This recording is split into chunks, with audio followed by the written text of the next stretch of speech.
18-year-old Linda Stoltzfoos lived with her parents and 9 siblings in the community of Brandonhat, Lancaster County, Pennsylvania, with a population of just 400. It was an old order Amish community with its own traditional views. They were a peace-loving, kind people. They live a simple life. Women are not allowed to cut their hair, and men grow beards. Their clothing is simple, without buttons or zippers. The Amish do not use modern technologies, such as electricity, telephones, and cars. They teach their children to work hard from an early age and work long hours. The Amish typically live in small rural towns, farm, and have large families. Linda's father was a cabinet maker, and her mother was a housewife. She took care of the house and the children. The children didn't have phones or social media accounts due to their rejection of modern technology. This is why Linda has so few photographs. Linda disappeared on June 21st, 2020, Father's Day, while returning home from church. The church service ended around noon, and she went home alone to change clothes and get a pie before returning to church for an important meeting. Her parents waited for her at church, but she never returned. They went into the house to look for Linda, but she was gone, as were the clothes she'd left in. The pie was still on the table, suggesting she never made it home. The family and other community members began searching for the girl. They combed the neighborhood on their way home, but found nothing. They then contacted the police for help. Police immediately took action and organized a search for the missing woman. In addition to volunteers, the search involved police officers, the FBI, search and rescue dogs, drones, mounted police, and ATV units. A total of 2,338 people were involved in the search, but this yielded no results. A $10,000 reward was offered for information leading to her whereabouts. While the search was underway, investigators went to the church to speak with parishioners who had seen Linda on the day of her disappearance. They said Linda was wearing her usual church attire, a light brown dress, a white apron, and a dark headscarf. She was in a good mood, as usual. The girl walked home barefoot, carrying her shoes. Her parents assumed their daughter had taken the usual route. There was only one main road leading to the house. It was a direct route. They doubted Linda had taken a detour home. Their neighborhood was always quiet and safe. The crime rate was very low, so the police considered runaway as the primary possibility. Linda could have grown tired of traditional Amish life, the restrictions, and escaped home for a life of freedom. Investigators interviewed the missing woman's friends and acquaintances. They all unanimously stated that Linda was happy. She really enjoyed their life and their rules. She loved her family. She was always in a good mood. She helped teach the children at school. Linda had several trips planned that she was eagerly anticipating. She was on good terms with everyone. She had no reason to run away. So everyone was certain Linda would never have escaped. Investigators abandoned the escape theory and began considering the kidnapping theory. They began searching for witnesses and CCTV footage in the area to track her down. 2 weeks later, on July 8, 2020, a detective found a witness who lived along Linda's presumed route. He reported that he was sitting on his porch that day and saw a red sedan drive by at approximately 12:30 p.m. He noticed the car because the driver was acting strangely. The car drove past him, and then the driver turned around, stopped for a minute, and then drove past the witness again, heading toward the church.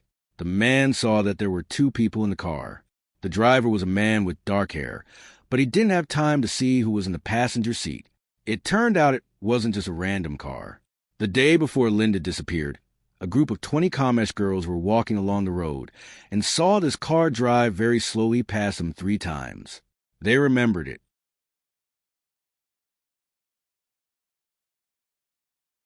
The driver was described as dark-skinned with dark hair. He looked as if he were searching for something. The man gave him a creepy look, and they even felt uneasy. Another woman was found who had collided with the red car. The man drove past her 4 times, staring at her. The woman became frightened and ran to some local fishermen standing nearby. The driver then immediately drove away. Investigators suspected the driver was looking for a suitable victim, but he didn't dare attack a group of girls and women in front of witnesses. Police found several surveillance cameras that could have captured Linda and took the footage for review. After painstaking work, they found the recording they were looking for. It featured the very red car the witness had described. It looked like a Kia. The car was quite distinctive. There was a spoiler on the trunk, some damage, or what looked like stickers. The footage made it unclear who was inside, but a white spot was clearly visible on the passenger seat. The police couldn't figure out what it could be. Detectives used the car's license plate to track down the owner. It was 35-year-old Justa Roberto Smoker. They were researching his background. Justa was born in 1985 to a poor family in Costa Rica. His biological parents left the children alone for weeks. Justa stole to support himself and his brother and sister. The children were later taken to an orphanage. There he was subjected to physical and sexual abuse. At the age of 7, the boy and his brother and sister were adopted. The adoptive parents were kind to the children, and it seemed like life was getting better. Justa was a good student at school. He played football and wrestled. But as a teenager, he developed an addiction to illegal substances. He began stealing again. He was arrested several times, but was released due to his underage age. Justa received his first serious punishment in 2006 at the age of 21 for robbery. He and his brother were sentenced to 12.5 to 30 years in prison, but he only served half his sentence. His brother was released in 2016 and Justa in 2019. His early release from prison a year before Linda's disappearance led to tragedy.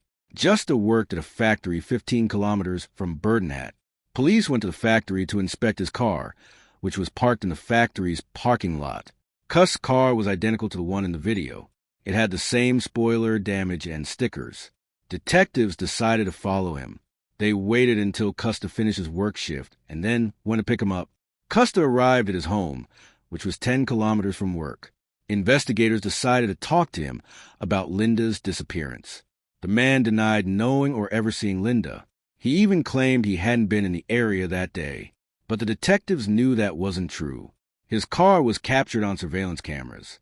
At the time, the police had nothing to charge him with, so they left. But he became the prime suspect. Investigators tracked his phone. His phone records confirmed that he was in the area where Linda disappeared at noon. He was also there on June 20th, when a group of girls saw him. It was him too.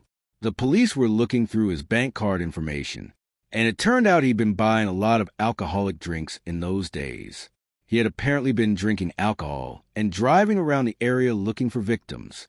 Also, at 9:30 a.m., the day Linda disappeared, he was shopping at Walmart for 2 pairs of latex gloves and 3 pairs of shoelaces. Investigators believed he was a predator and targeted the Stone women because they were easy prey.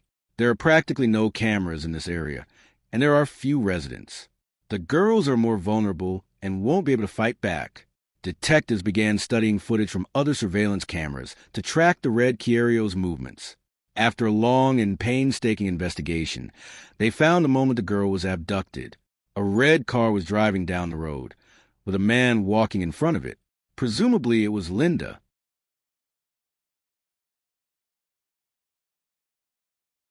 The car pulled over. The driver got out, crossed the road, and approached Linda. The man placed something white over her head, presumably a bag, and they headed toward the car at 12:41 p.m. After reviewing surveillance footage from the school, police also saw a red Kiario. There were 2 people in the car. The car pulled into the parking lot and disappeared from view. 5 minutes later, it pulled out onto the road and drove away. Witnesses were later found who saw the car near the school at 1:30 p.m. that day. It was an Amish couple. A woman, Sarah, said she saw a girl from their community in the passenger seat. She was wearing a brown dress, a white apron, and a dark headscarf, but Sarah couldn't see her face. There was no longer any white on it. Sarah waved, but she didn't respond, which struck her as impolite and odd, since the Amish don't drive cars. They use horse-drawn carriages. The police assumed Justa had pulled into the school parking lot to remove the white bag from her head and calm her down. The driver then continued on his way. Several other witnesses had seen a red car that day with a woman from the community in traditional dress in the passenger seat, and everyone took notice, as women in their community were not supposed to drive. While tracking Justa's phone, detectives discovered a suspicious location. He had visited a building 5 kilometers from the community 7 times since Linda's disappearance. Investigators suspected Cuss was there for a reason. He may have wanted to dispose of the kidnapped girl's body.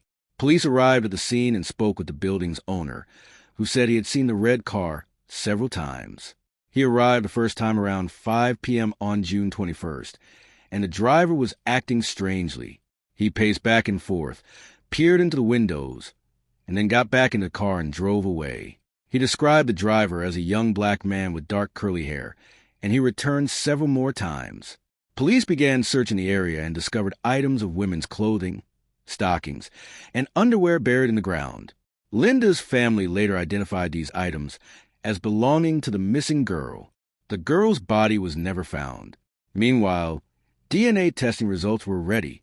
Cuss' DNA was found on her stockings and underwear. Then he was summoned for questioning on July 10th. The man denied being in the area or seeing Linda, but there was strong evidence against him. CCTV footage and DNA evidence. Upon learning this, Custer changed his story. He claimed he occasionally drove on country roads and could have ended up in those areas by accident. He occasionally drank alcohol, but he never had anyone with him. No passengers. And he couldn't explain how his DNA ended up on the missing girl's stockings and underwear. So Custer was arrested. He was charged with Linda's kidnapping and murder, despite the fact that her body had not yet been found. Investigators, based on the totality of the evidence, were certain she was no longer alive. Police obtained a search warrant for Cuss' home and car. The car had been thoroughly washed, and the interior smelled of bleach. There was an empty bottle of bleach in the trunk.